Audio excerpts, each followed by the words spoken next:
Ćao svima! Danas ću vam pokazati moj bioskop. Vidite kako je lep. Ne, ovo je moj bioskop.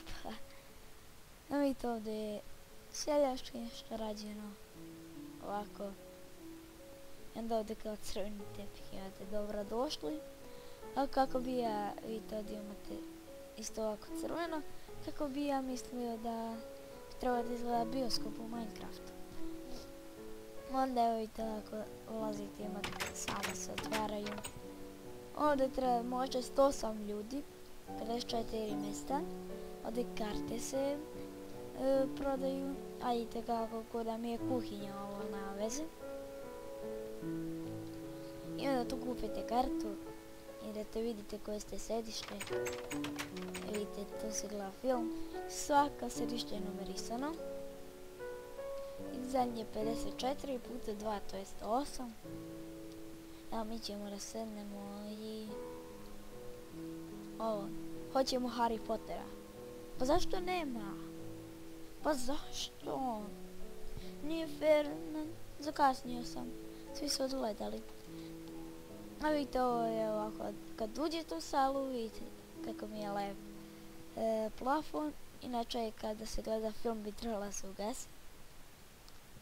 Onda evo mi kupatilo ovdje kao neka česma, ovdje kao gledalo. Vidite to. Evo ga muški WC, on je možda manji od ženskog, nisam siguran. Ovdje ako ima neko, ako bude neki seronje u sred filma ili pišonja, sad tu može da sere ili da piša. A fuck. Mogu mrzim ovako kad me vrate zezaju. Sad ženski WC. Jeste, on je malo veći. Ne znam zašto.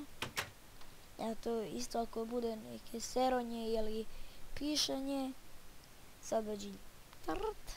Ili možda misliti za žene. Inače sad ću vam pokazati krov. Kako izgleda gore od ozgo. Evo ako isto se izlazi automatski. Evo vidite ovdje crveno, ovdje ništa posebno. Evo vidite sve od redstone. Onda vidite ovdje isto. Ovo mi je onako patilo, mnogo sam se mučio oko njega, ne znam zašto. Evo ga ženski WC. Evo ga muški WC. I vidite ovako celokupan kakav je. I to bi moglo da bude to.